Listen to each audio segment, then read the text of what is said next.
Magandang araw sa inyong lahat mga banateros. At eto na nga, pag-uusapan natin ang mga issue sa lipunan. Pabubulaanan ang mga fake news.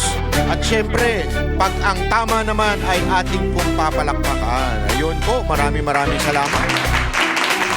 Eto na nga mga kababayan, isa lamang pong paalala sa ating mga tagapanood ng ating programang Banatbay ay yung mga sumasali po sa contest na pakape ni Banatbay, 500 GCash sa mga tatlong sasagot.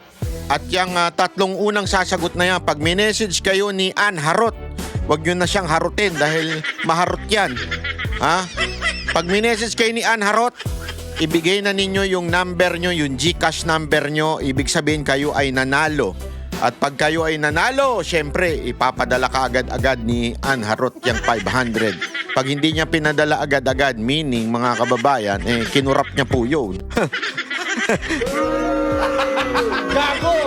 Kaya antabayanan nyo lang yung tanong, Yung tanong ay maaaring nasa unahan, nasa gitna, nasa bandang dulo, o di kaya pagtapos na.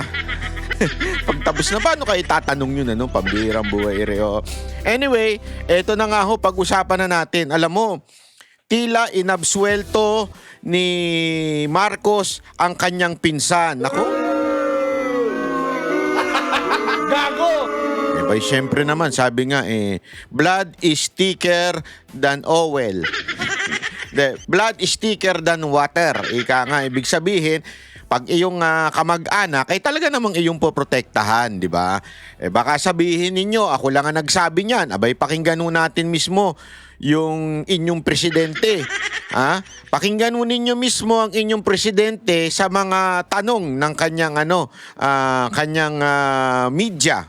Bakit kanyang media? Kanya naman yun Mga press mga Malacanang press cartel yan Anyway, ito po yung video na yon. At kung mapapansin ninyo, ito'y kakaiba. Bakit kanyo? Una sa lahat, alam naman natin si Marcos hindi mahilig yan sa presscon. Takot yan Takot yan sa presscon Bakit? Kasi hindi niyang kaya yung confrontation Actually, may nagsabi na sa akin yan kakilala niya.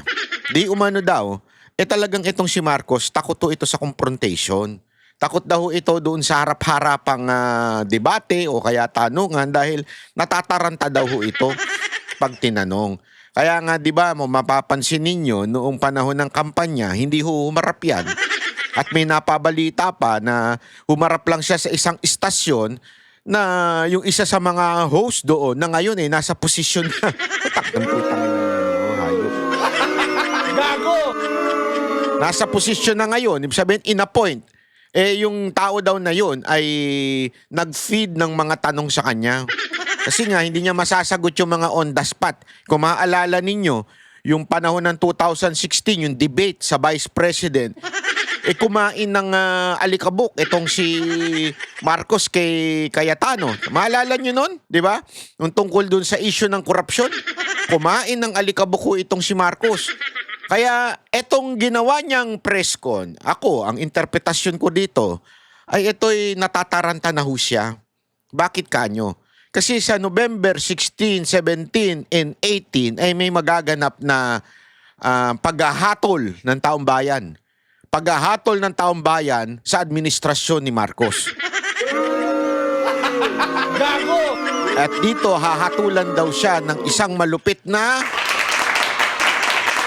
"You don't deserve your position," sabi ika nga. Di na natin alam kung yan na yung makatotohanan. Pero ang aking lamang pong isang opinion tungkol po dito, bakit 3 araw? Ang ibig sabihin ng 3 araw, ito lang ito. Ito, akin lamang po itong opinion. Hindi ko sinasabi opinion ito ng INC. Ito po'y aking lamang pong opinion at obserbasyon. Ang INC po ay, alam naman po natin, it's a religious group na bihasa din sa Biblia. Maaaring magkakaiba-ibang interpretasyon. Pero gayunpaman, sila ay pamilyar din sa Biblia. Alam din nila yung Biblia. At ang 3 araw ay nagsisimbolo ng kamatayan at pagkabuhay ni Kristo. Anong ibig sabihin niya, mga kababayan? Sa 3 araw, doon kung saan, di ba, namatay ang ating Panginoong Hesus, at nung sa pangatlong araw ay nabuhay o ito. Tama, mali? So, ibig sabihin, may bagong buhay. Yun. Tayo'y umaasa. Aking opinion lamang po ito, ha. Ulitin ko, hindi po ito opinion ng INC. Opinion ko po ito. Hindi rin po ako membro ng INC. Ito'y opinion ko lamang na itong pangatlong araw ay maaari po itong bagong muka ng Pilipinas.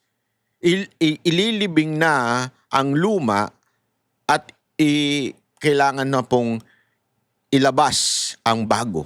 Ika nga, o isilang ang bago. Yun po ang simbolo ng 3, 'di ba? 3 araw. Hindi ko alam kung sinadyabuhan nila yan o talagang yan 3 araw na yan ay ang pagbabago.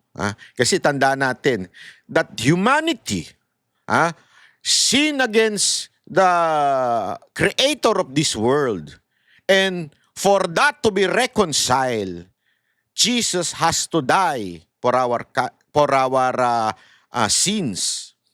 At dahil po doon, nagkaroon po tayo ng pag-asa, buhay na walang hanggan ng sino mang maniwala sa Kanya. At ako'y naniniwala na maaaring ito'y simbolo din ng pagbabago ng bansang Pilipinas. Dahil alam po natin, lugmok na po ang ating bansa sa ekonomiya, lugmok na po ang ating bansa pagdating ho sa, kung titingnan ho ninyo, yung dolyar, pinakamataas na sa kasaysayan ng bansang Pilipinas. 59, konti na lang. Naku po, patay tayo dyan. Pag nag-60 yan, tiba-tiba ang mga YouTuber dyan.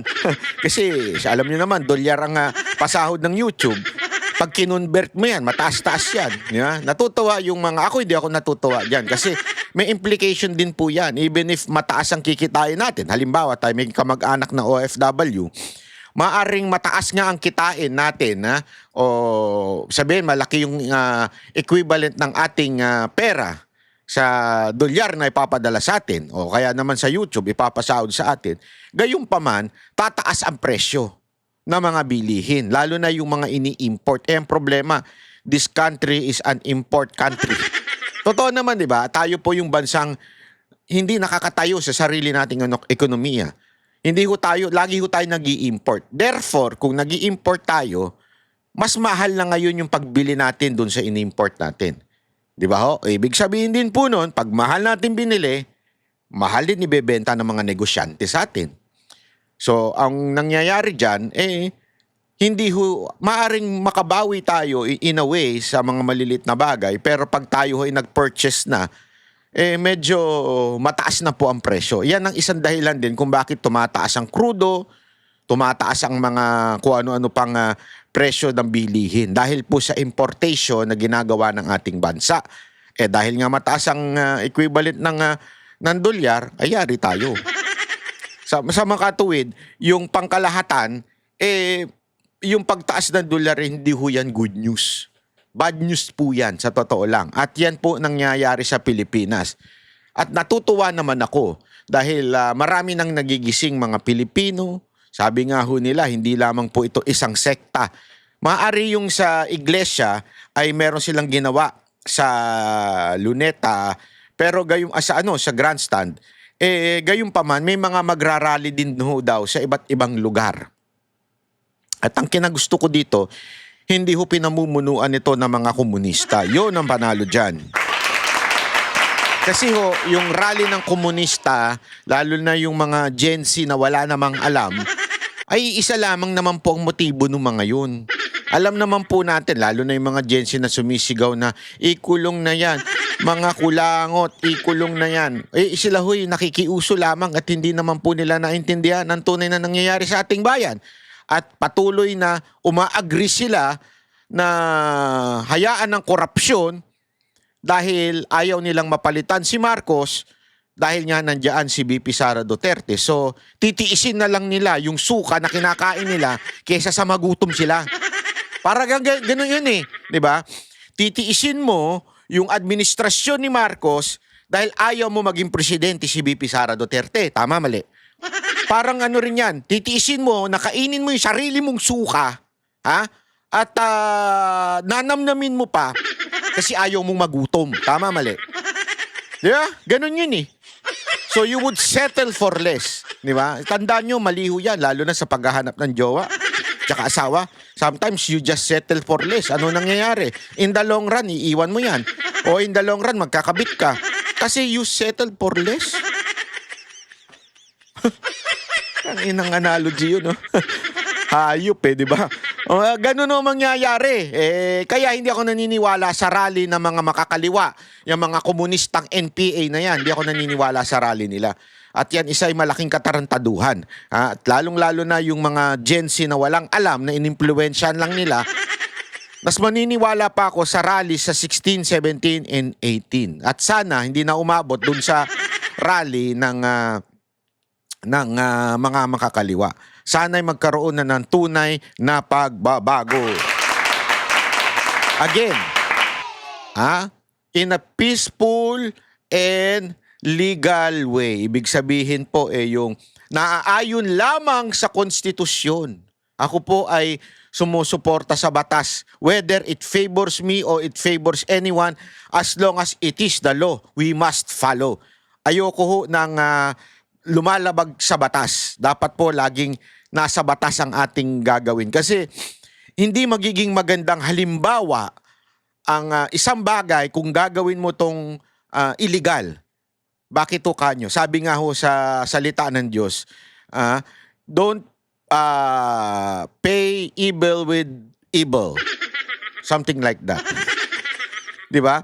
Kasi sa akin, naniniwala ako, dalawa yan eh. It's always God's way or men's way. Man's way. Tama, man's way.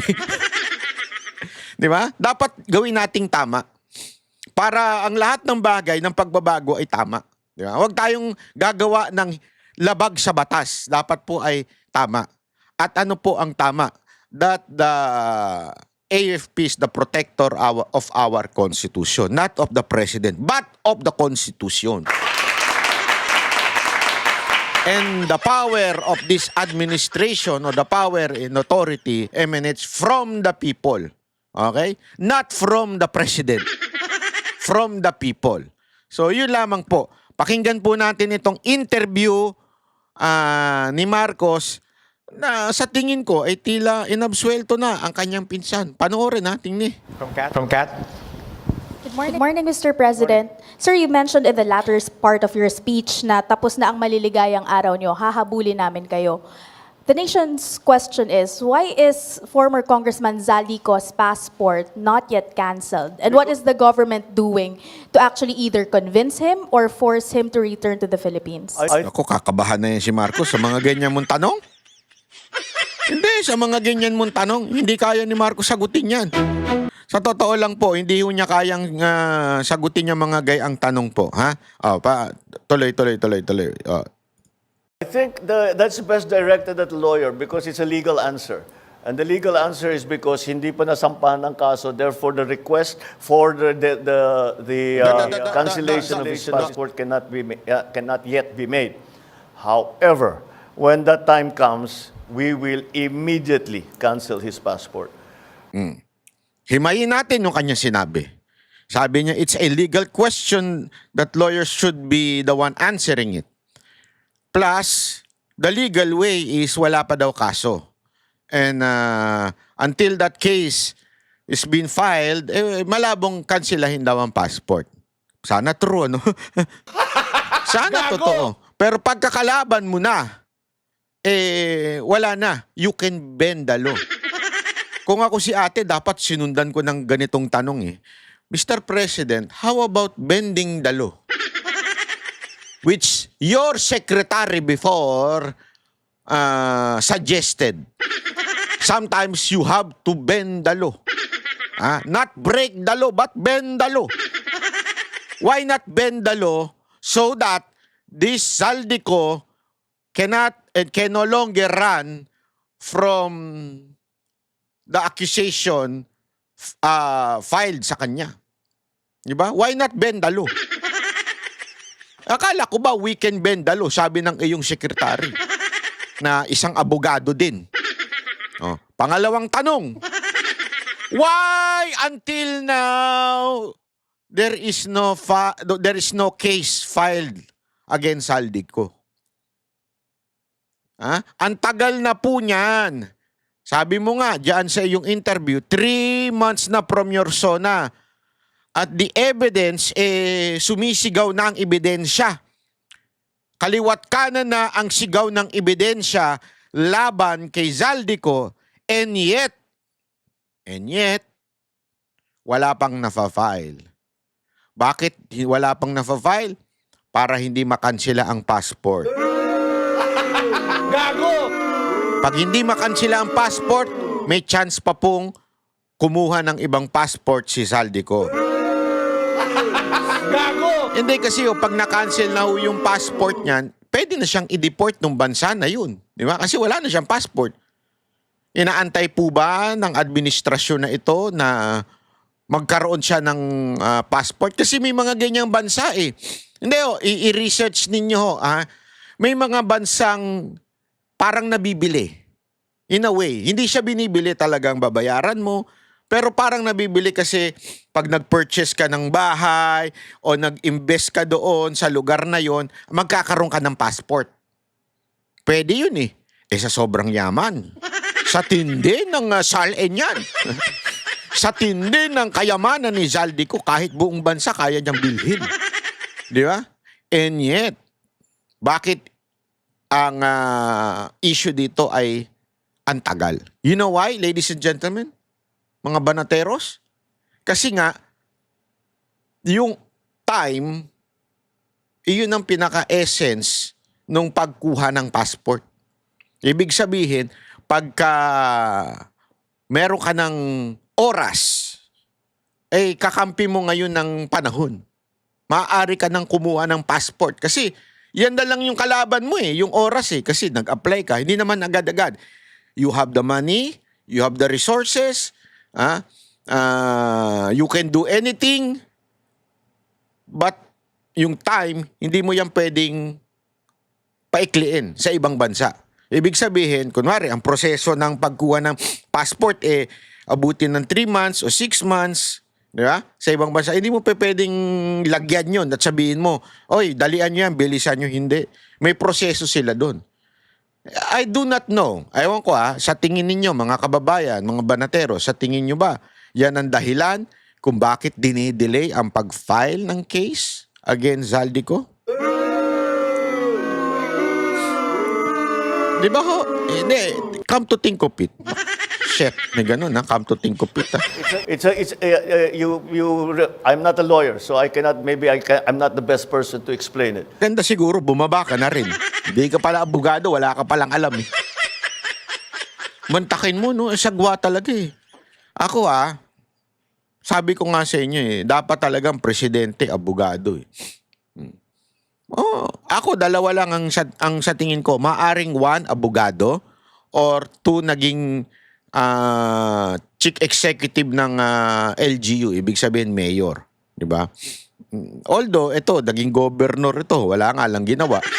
Pero parang hindi niya alam. But that's the procedure. You have to give grounds for the cancellation of the passport, and those grounds will be based on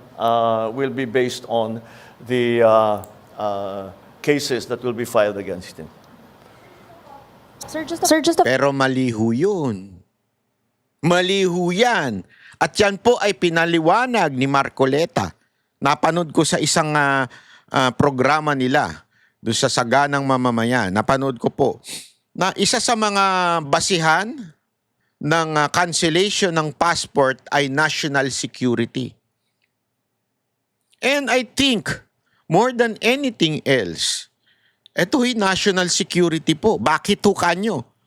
Kung yung akusasyon kay Zaldico ay ipagkulimbat ng limpak-limpak na salapi. With feelings siya Meron akong puti dito. Kinain ko tuloy na obvious ba na kumain ako ng gatas. Hindi totoo. Pag limpak-limpak na salapi na di umano ang inaccuse kay Zaldico, ito'y ito'y sapat na grounds para po ay siya ho ay masabing concern, national security na ho ito. Di ba? Kasi kung inaakusahan na siya ng mamamayang Pilipino, lalo na ng gobyerno, abay, ito ho'y dapat nang kansilahin. Di ba? Nako. Hanapin natin yan na passport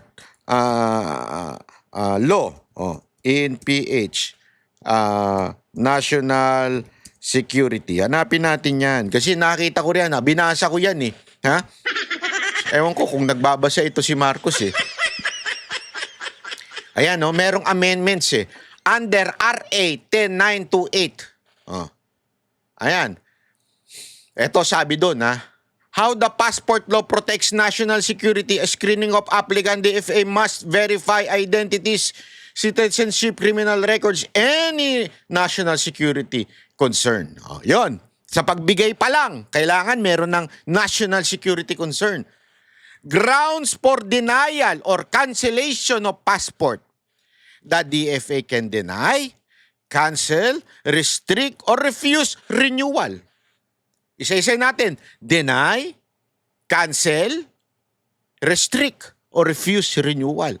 A threat to national security, number 1. Ako po. Second, facing a national security related cases. Involved in terrorism, espionage, or crimes against the state. Anak ng tutsang kalabaw, Using a false identity, wala na yan. Subject to an active law enforcement watch list.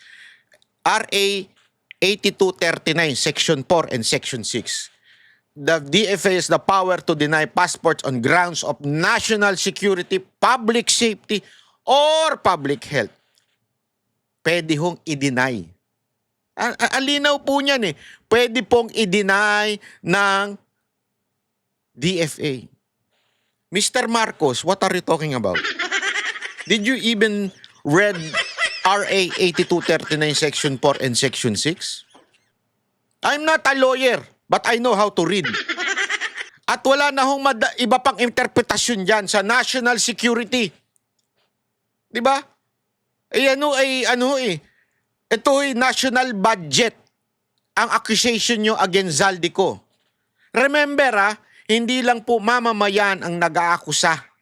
Yan po ay akusasyon ng gobyerno rin ni Marcos. Bakit hindi ninyo makansela?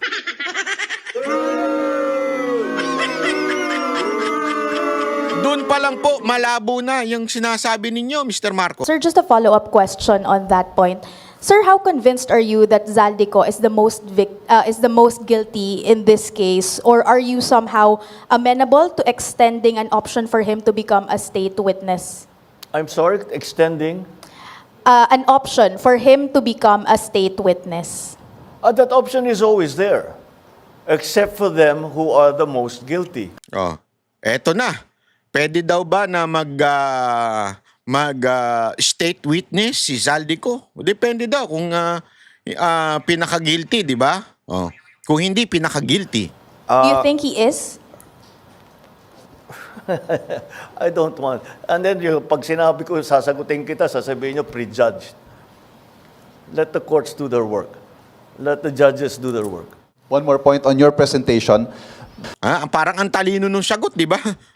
Let the court do their works. Lupit mo, Brad. Parang totoo.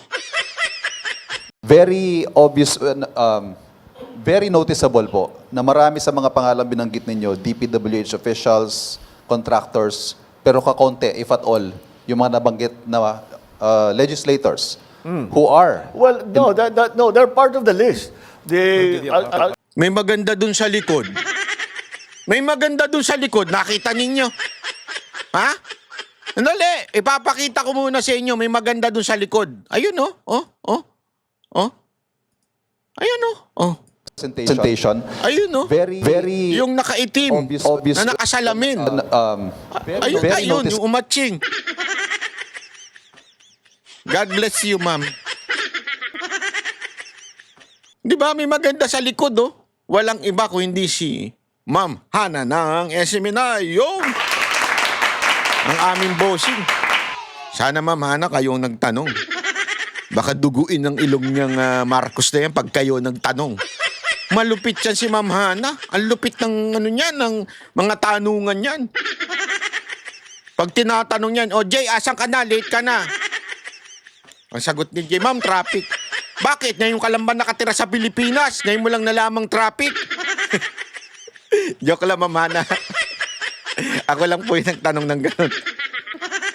Hindi, yan po ang aming bossing. Bol po. Na marami sa mga pangalan binanggit ninyo, DPWH officials, contractors, pero kakaunti, if at all, yung mga nabanggit na legislators who are. Well, no, they're part of the list.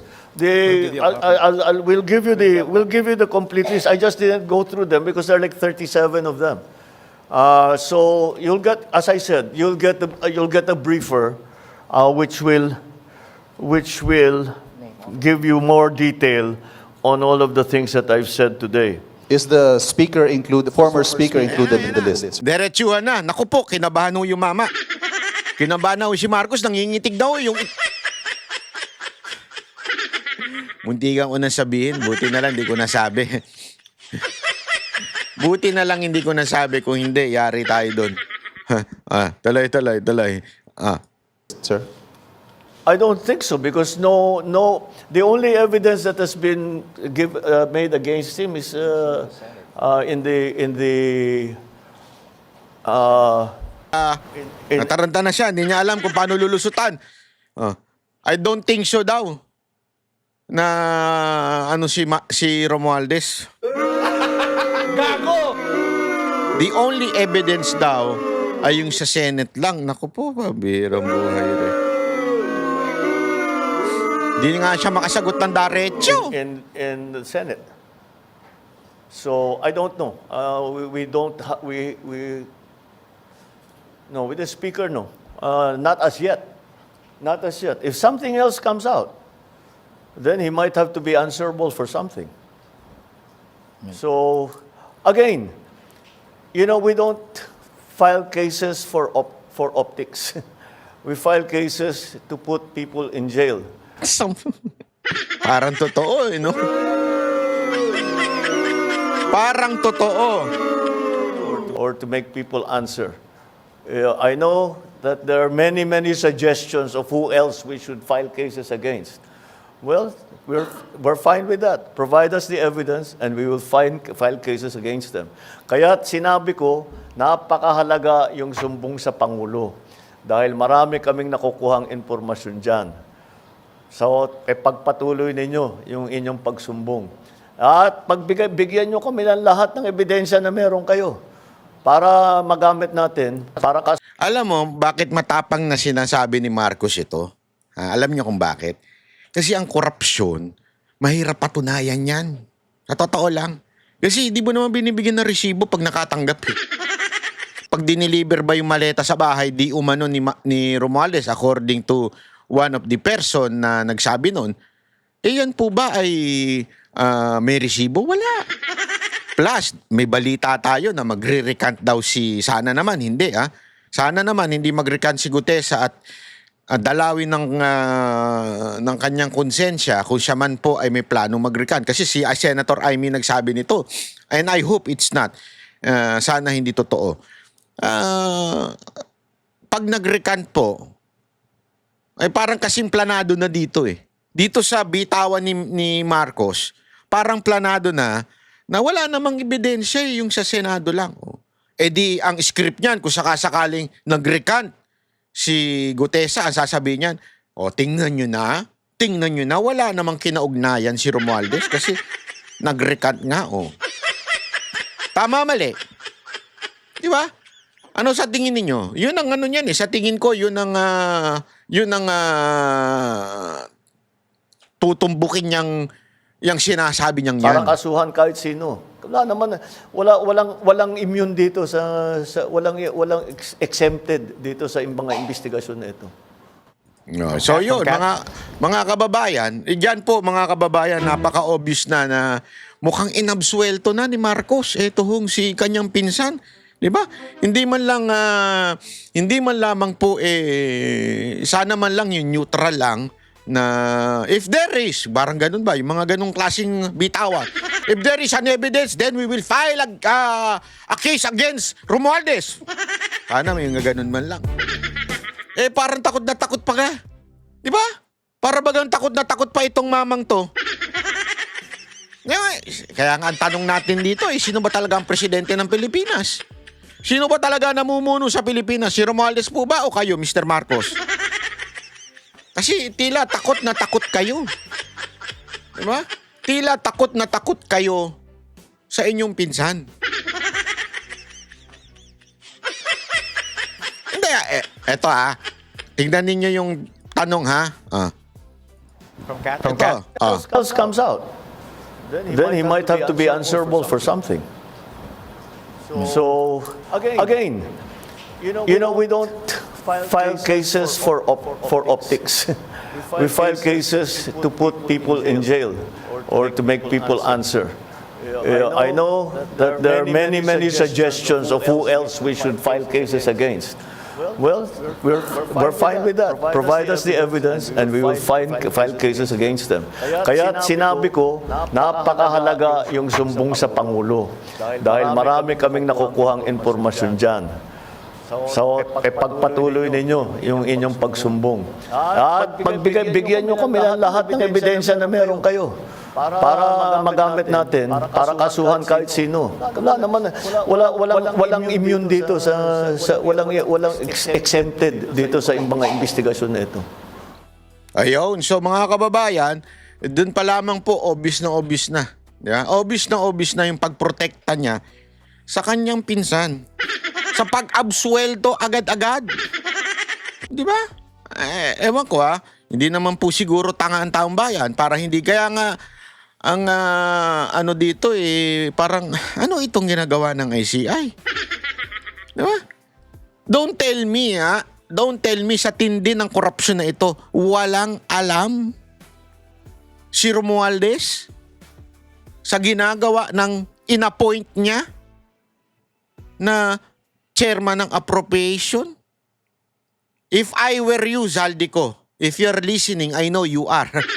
Yung mga abogado mo nakatutok dito If you're listening, kung ako sa'yo, tumayo kang bayani. Ituro mo na yung dapat mong ituro. Di ba? Hindi, you have the chance. Don't allow this to go down in history na ikaw ang pinakapinuno nito. Kasi yun ang puntirya sa'yo ngayon ng administrasyon na ito. Hindi ko maintindihan kung hindi mo nababasa o hindi mo nauunawaan ito. Ang pinupuntirya ng administrasyon na ito, sa lahat ng ginawa dito sa issue na ito, ikaw ang ending. Yun ang pinalalabas nila. Ikaw lang ang may sala, wala nang iba. The rest, bida. Imantakin mo, bayani pa nga daw si pwede daw ikinukonsidera pang state witness si Romualdez. Papayag ka ba nun? Diba? Paano mo paano mo alam mo yun, paano mo yun maaatim na natutulog ka, tangina. Ako ang pinakakurap na inaakusahan ng tao. Ako lang. Hindi, gusto mo ba ganun? Ang pangalan mo ay magiging katumbas sa korupsyon? Kung ako, hindi ako papayag doon. Ipaglalabang ko. Ako kasi naniniwala ako. Naniniwala ako sa aking puso na ikaw ay may malinis na budhi. May malinis kang, ikaw ay sumusunod lamang sa utos. Ikaw ay hindi korap. Naniniwala ako dyan. Kaya, so therefore, ituro mo na yung dapat mong ituro. Huwag kang manahimik. Huwag kang umasa dun sa abogado mo. Maniwala ka sa akin.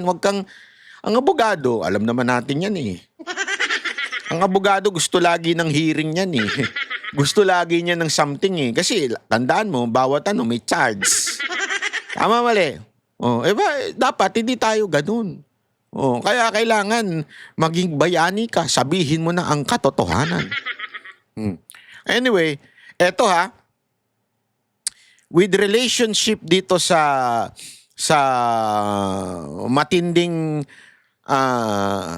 pasabog naman ni Marcoleta, ito matindi ito. Tingnan ninyo ito ha, sandali. Grabe ho itong pasabog ni Marcoleta. Bakit? Yung di umanong sinasabi niya, yung kanyang ina-accuse ay para bagang yung sindikato ng korupsyon ay damay na pati judiciary. Tingnan ninyo itong itong kanyang ni-reveal. Napaka-importante nitong kanyang ni-reveal nitong nakaraang November 7, ha? Oh, ito ipapakita natin. Nagulat din po ako doon sa kwento kasi noong una hindi ko masyadong na tawag dito na pakinggan. Pero nung inulit ko, sabi ko, so nakikipagkuntsabahan na ngayon ang korte? Ganun ba ibig mong sabihin? Senator Marcoleta, pakingge. Na mapagsino kung sino talagang mastermind. Lahat ay gagawin para lahat, kahit sino ang gagawa ng paraan, nalilitaw, ganyan ang gagawin namin sa inyo. Sa bagay. So madi-discourage lahat ang mga tao nalilitaw sapagkat ganon ang kanilang gagawin. Lahat ng pwedeng ilabas. So, masasabi ba natin na ang mga taong ito interesado na malaman ang totoo? Ang pinagmulan ng lahat. Ang pinag-uusapan ni Dos si Gutesa kasi ang nangyari daw kay Gutesa para bagang siya na yung nagsumbong na, oy, may magnanakaw doon, sinumbong daw doon sa pulis. Tapos sabi naman ng pulis, pakita nga ng ID mo. Instead na hinabol yung magnanakaw, tinanong nung nagsumbong, pakita nga ID mo, saan ka galing? Ano ginagawa mo dyan? Ba't ka nandyan? Yun daw parang Ang lahat gayon. ng ito, sino ang may kasalanan nito, sino ang promotor nito, sino ang author ng lahat ng ito, interesado ba sila? Mukhang ang interest nila, Sen, ay Makaligtas sila. pigilan magsalita. Makaligtas sila. Aha. At ngayon nga ay nililin lang nila yung mamamayan, ibinabaling sa iba't ibang mga pamamaraan, di ba? Dinadaya para lamang mapagtakpan ang kanilang mga gagawan. Marami pa Kaya hindi na rin nagtataka ang mga babae natin na Pati nga ako, hindi ba? siyempre kayo mismo, Pati kayo ang ako, nagsusulong ito. akalain mo doon sa resolution ng judge, pati raw yung nag-present ngayon. Saan ka nakakita, judge, ito ng Maynila? Ay maring Yung judge ng Maynila daw ito na inaakusahan para bagang sinasabihan ni Marcoleta na pati daw siya. Kasi doon tungkol dito sa notaryo Saan ka na? damay. Pati yung gumamit nung peke na notaryadong dokumento, ay may pananagutan dyan. Isipin mo. Parang akala mo, hiniling nung abogada na gano'n ang gawin ng judge, kinakailangan panghimasukan. Judge, pwede bang advisean mo ako sa magitan ng iyong bihasang pananaw tungkol sa batas?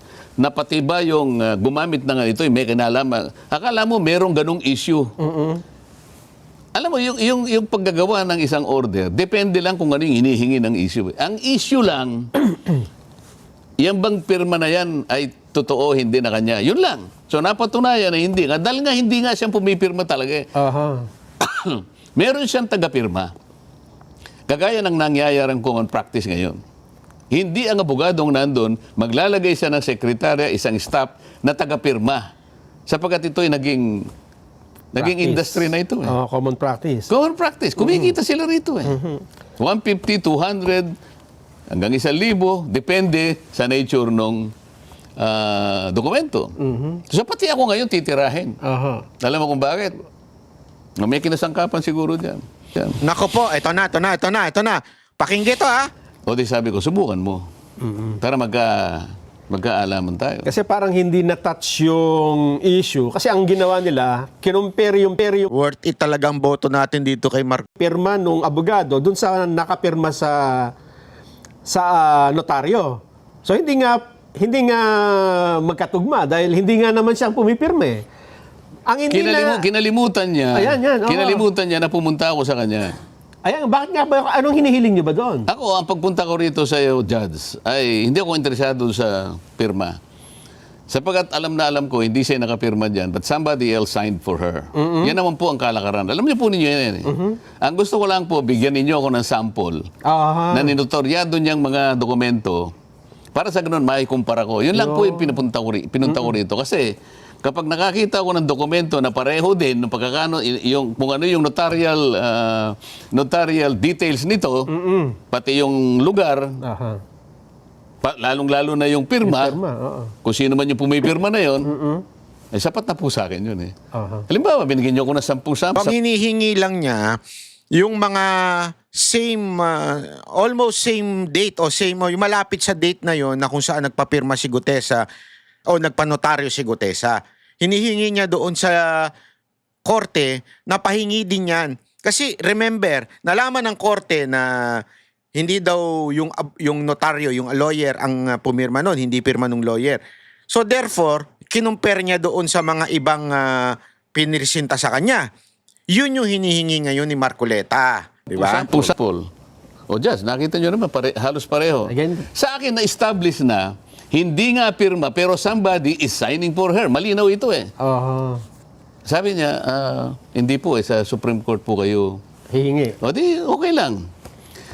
Ngayon, total naman, iniimbestiga, baka ako ganun ang gagawin. Sabi ko, pinakiusap ko na ikumpara. Alam mo ang ginawa? Nag-stick siya. Doon lamang sa pirma. Eh sinabi ko nang hindi ako interesado sa pirma. Ito, lumitaw ngayon na natapos niya na raw ang investigasyon.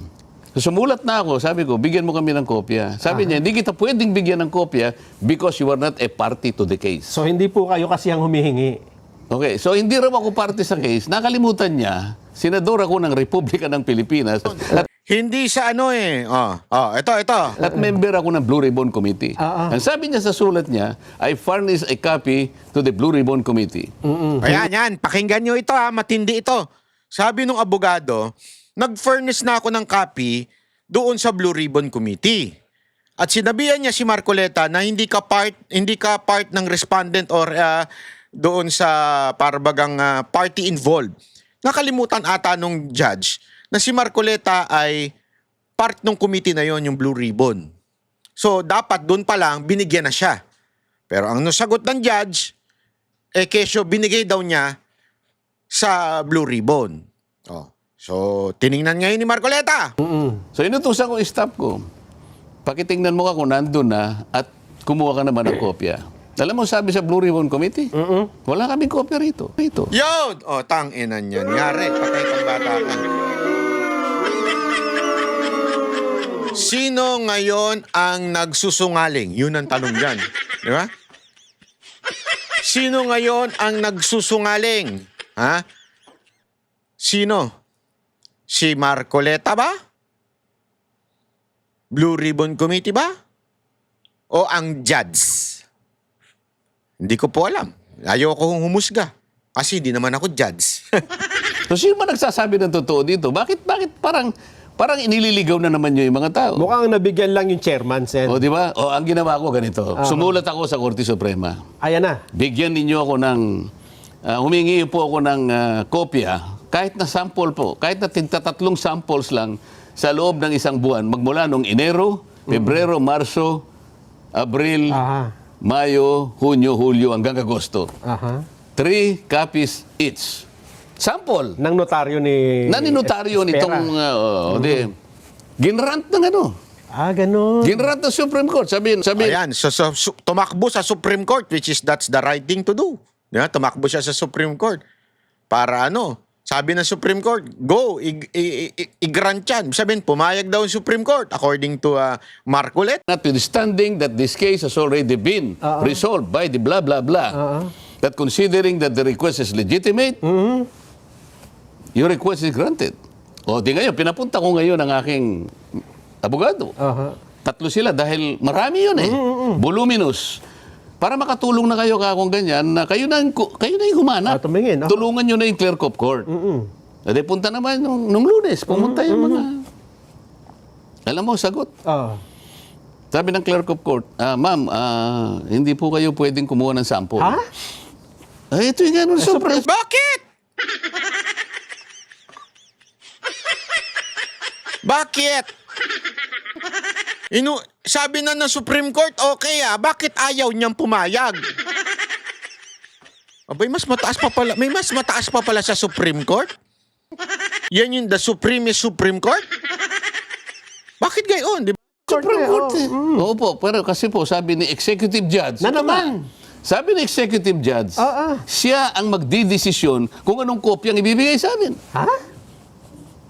So pipiliin niya yung Yung may perma na may pirma na, yung pirman talaga. Paano ka ako itong ikukumpara? Oo Sabi nga, ko lang, humingi kayo ang kumuha. Siyempre, ang instruction ko, kumuha kayo yung malapit-lapit doon sa mga ganito. baka nahihirapan kumuha. Maghanap. Hindi, bakit sasabihin ng executive judge na siya ang magdesisyon, siya ang pipili? Naku po. Baka hindi lamang yung abogadang may problema rito. Ay, maaari nga ho. Ako hindi ako nananakot, Nelson. Ako, magmula sa umpisa hanggang ngayon, kung ano yung tuntunin, kung ano yung tama, kung ano yung legal, ilalaban natin yan kahit saan tayo makarating. Bakit ganun ang kanyang actuation? Hanggang ngayon, ayaw akong bigyan ng kopya. Hanggang ngayon? Dapat hindi ako partido sa kaso. Nako. Sino ang partido sa kaso? Yung Blue Ribbon Committee? Hindi siya partido eh. Dito, sa sinasabi nyo. Doon na sa- bago. doon sa- Petition nyo yan eh. Yung tungkol sa pirmahan. Ayun nga, oo. Nagpunta daw yung abogada para i-report, merong incident report, sabi niya, na meron pong gumamit ng aking pirma, hindi ko po pirma yun. So kinasangkapan ng NBI para lang na, pinahirapan pa yung sarili. Hindi, sabi ko, hindi po yung pirma ang issue dyan. Gusto ko lang makakuha ng mga kopya na ninotaryo sa opisina na yan para ikumpara ko lang. So, pati, Meron na po kasi akong isang kopya eh. So pati sa notaryo, linilihis pa rin yung ano. No, yan ang sinasabi ko Usapan. kung gaano kalawak ang kanilang pamamaraan, kinasangkapan ng lahat. Hindi ako, wala akong tina-charge dito, Nelson. Pero sa nakikita ko, yung aking request na mismong Korte Suprema na grant, humihingi lang ako ng sample. Bakit sasabihin ng executive judge, siya ang merong karapatang magdesisyon kung anong sample ang ibibigay niya sa akin? Anong klaseng katwiran niya? O yan ang isang example. Meron ka pa yata. Sige. Matindi po pala yan, ano. Ngayon lang Oo. namin nalaman yan, ah. Kaya pinapaalam ko ngayon sa buong Pilipinas. Gusto niyong palakihin natin. Oh, yan ang gusto ko sa'yo. Yan ang, ito ang senador na may bayag. Oh, marami dyan. Baluktot. Hindi ho yung bayag, ha? Yung prinsipyo. Hindi kasi marami ho sa ating mga senador, takot. Yung feeling matapang lang. Yung tapang-tapangan lang sa media. Pero alam mo naman pinoproteksyonan. Pinoproteksyonan yung kanilang amo na naglagay sa kanila sa posisyon. Gago! Kaya ito nga sabi ni Marcoleta, di ba? Kung gusto ninyong palakihin na ni. Palakihin natin! Oh. Para bagang sinasabi niya dito, talagang magkakakuntsaba itong mga animal na to. Magkakakuntsaba itong mga animal na to para sa isang matinding pagtatago ng tunay na kurap. Tandaan ninyo ha, tandaan ninyo. Si Gutesa lamang ang talagang walang mawawala o walang mag-gain in testifying against Romualdez. Bakit? Pwede naman siyang tumahimik eh. Masaya ang buhay niya eh. Ha? Okay na ako. Masaya na ang buhay ko. Ayos lang. Pero bakit siya nag-testify at sinabi niyang eto? Dahil doon, yung credibility niya, kaliwat kanan ng pagbabatikos, kaliwat kanan. At kung maaalala ninyo mga kababayan, ha? Doon sa isang pagdinig nung nandun si Gutesa, may hinirit si Erwin Tulfo. Ano sinabi niya doon? Galing sa impormasyon ko mula sa Malacanang. Ito ang nanggaying posisyon mo. Inuunti-unti niyang tinitingnan yung credibility ni Gutesa. And imagine mo to ha. Ito lang dito pa lang, booking mo na talaga eh. At the time, hindi pa alam ng mga senador si Gutesa. Nalaman, nagulat nga sila, dumating si Gutesa, na binitbit ni Marcoleta eh. Di ba? Pinaalam niya, pag-testify. And on that day, same day, not more than half day, nalamang agad-agad ni Tulfo from, binanggit niya, galing sa Malacanang, etong impormasyon mo. Ibig sabihin, nakikinig ang Malacanang during doon sa presentation ni Gutesa at nilabas kagad. O, etong background niyan, double check mo. Anuin mo, durugin mo yung ano niyan, credibility niyan. So doon pa lang may movement na from Malacanang na wasakin etong si Gutesa. Bakit kanyo? Bakit? Hindi ko ba kayo magtataka doon, mga kababayan? Galing sa Malacanang yung impormasyon ni Erwin Tulfo. Hindi po ako nagsabi niyan, si Erwin Tulfo po. Nagkamali siya dyan. Ba't niya binanggit yung Malacanang? Di ba? So, ibig sabihin po noon, ladies and gentlemen, the orchestration of all of this corruption issue mas malawak pa. Hindi lang sa kay Zaldico. Na? Yun pa lang. Dito nga sa judge sinabi niya, hindi naman ikaw respondent or any part of this case na final dito o inquiry na final dito. And yet, di ba? Blue ribbon siya. Isa senator. Kaya nga ang galing, tumakbo siya sa Supreme Court and the Supreme Court granted his request. Pero ayaw pa rin ibigay ng clerk of court. Sabi, kailangan daw doon sa judge mismo magdesisyon.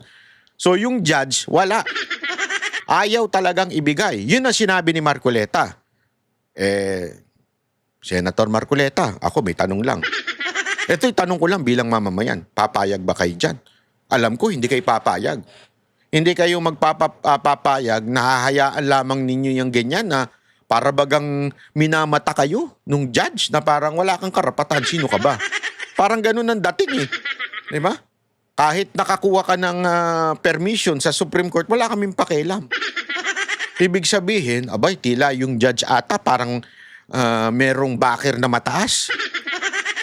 Sino kaya ang backer niyan? Hindi, di ba? Kasi ayaw ibigay Kahit na sabi ni Marcoleta ito, hindi ako nagsabi na-grant na ng Supreme Court yung kanyang hiling. Ibig sabihin, sinusubukan kayo, Marcoleta.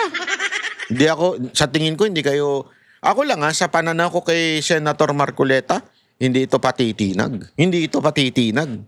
Ito yung senador na talagang masasabi kong merong matinding paninindigan. At ito pakinggan pa natin, may babalaho meron nung babalaho ito si Marcoleta tungkol dito kay meron siyang hamon kay Lacson. Eto, pakinggi. Yung sa Senate Blue Ribbon Committee, mukhang magre-resume na yata sa November 14, pero ang napapansin ng marami, Sen, ay mukhang iba na yata ang gustong investigahan ng Senate Blue Ribbon Parang kayo na mismo. Ba't mo naman nasabi yun? Parang may CCTV, tapos kayo yung tinitingnan sa CCTV, parang araw-araw yata kayo iniimbestigahan. Baka narinig mo yung interview ni Senator Ping na nagpakuraw siya ng... Kasi nahanap niya nga si Gutesa kung nasaan. So nagtanong-tanong yata. Ngayon, hindi malaman kung nasaan. Ngayon, tinanong siguro, paano nyo mapapasabpina kung hindi nyo alam kung nasaan? Yeah. Basta i-course ko yung sabpina sa opisina ni Senator Marcoleta. Sabi ko naman sa sarili ko, paano niya gagawin yun? Uutusan niya ako? Naku po, patay ka. Tindi nun Brad Kasi sabi ni Lacson yan papadala ko yung subpina. I mean, parang papadala yung sulat through Marcoleta. Sabi ni Marcoleta, ano ako tutusan mo? Sino ka? Ibibigay subpina sa iyo para dalhin kay Gano'n ba yan? Para utusan niya ako? Parang hindi na ganito yung yung legal at kung ano yung dapat na tuntunin namin sa Senado. Hindi mo pwedeng utusan ang kapwa mo senador. Di ba? Anong dahilan?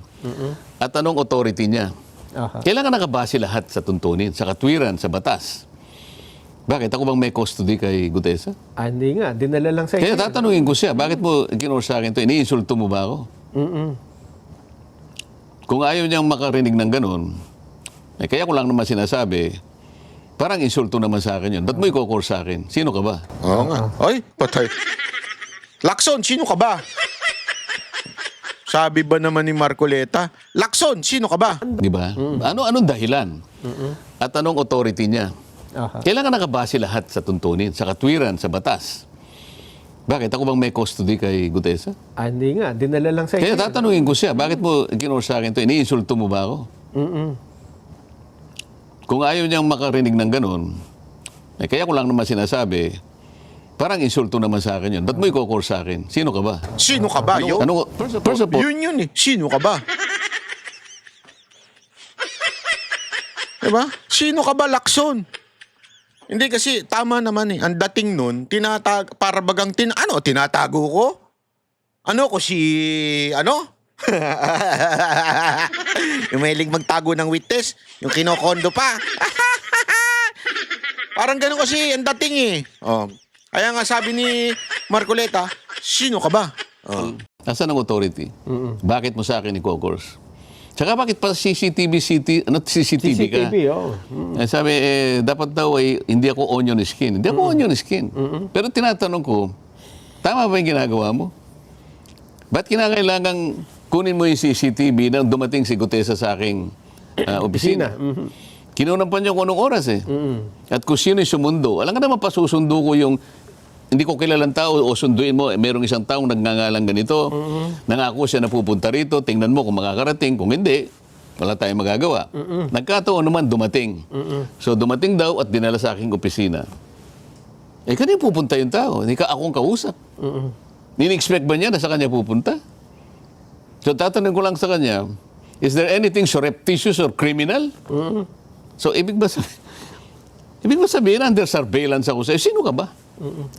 Ito yung punto eh. Kaya alam mo, natin sa pinag-uusapan natin, hindi ba tayo iisang layunin natin? Hindi ba tayo magkasangga rito? Ano bang pakay mo? Akala ko ba sinusuri natin, tinitingnan nating mabuti, alang-alang sa kapakinabangan ng ating bansa, na sa laula ng ating bansa. Ang aking pakay, matukoy natin kung sino ang malaking isda. Ba't tayo mo kung tulungan dito? Dati imbes na tulungan mo kung ano pinaggagawa-gawa mo. Di ba? Kung gusto mo makarinig ng ganito sa letra, subukan mo. Hindi ako nag-umpisa nito, ha? Silang nag-uumpisa nito. Kung ano-ano, nag-i-interview siya, o yan, pinalutang niya, i-course niya yung sabina sa aking opisina. Subukan mo. Yun ang masasabi ko sa'yo. Tapos na tayo. Sen, ito ay, November, ano na ba ngayon? Subukan mo na, Lacson, kung may bayag ka. Kung hindi baluktot yung bayag mo, Lacson, subukan mo daw si Marcoleta. Padaanin mo sa kanya. November 7 pa itong video na ito ha. So, ewan ko kung kasi bukas, ngayong araw na ito, lalabas si, merong ngayon, Blue Ribbon, pagdinig ngayon, hearing ngayon, si Lacson. Sinubukan kaya niya? Tapos na tayo. Sen, ito ay, November, ano na ba ngayon? 7. Meron pang dadaan ng mga peche. Baka akala nila, ito live ito ha. Kaya nga po eh. Ano ba tayo ngayon, 7? 7 po ngayon. Ayan na. So, ibig sabihin mga kababayan, kasi din si Lacson masyadong madaldal. Hindi ko alam bakit maganon si Lacson. Kasi alam kong mga magaganon, yung mga chismosa sa kanto. Di ba? Yung mga magaganon, mahilig magpa-interview to si Lacson pero kahit anong gawin pag-interview to, di manalo-nalo to bilang presidente o kaya vice president eh. Di ba? Mahilig talagang gumanon eh. Kasi so far, as far as I know, ang mga mahilig lang gumanon, yung mga chismosa sa kanto. Chismosa, take note. Ha? Ano kayang dahilan? Sa tingin ninyo mga kababayan, ha? Ito yung tanong ko ngayon para sa kape natin, pakape. Okay? Para sa pakape natin, ito ang tanong natin. Sa unang tatlong sasagot ay mananalo. Ha? Sino? Yun. Sino? Alam ko ayaw nyo itong isagot, pero kailangan ko itong tanongin. Sino ang tila na nag-absuelto dito kay Romualdez? Naku! Sino kaya ang nag-absuelto dito kay Romualdez?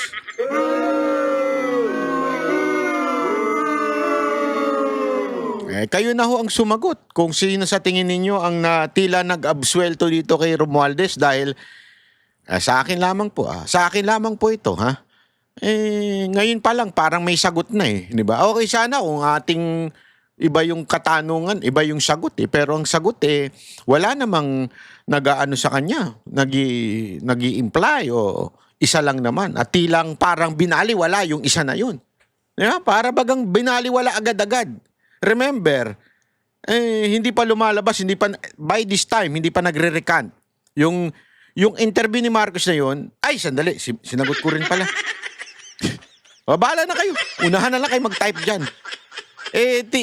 Sinabi niya na kaagad na para bang minamalit niya na kaagad yung testimony ni Gutesa. So doon pa lang, para bagang hinusga niya na kaagad. Di ba? Anyway, maraming salamat po. By the way, kita-kita po tayo sa Sabado sa bagong programang Vox Populi ng Banateros sa SM9. Maraming salamat po. Kita-kits po ulit tayo. God bless everyone. Yan ang Banateros, boses ng ordinaryo Pilipino. Banateros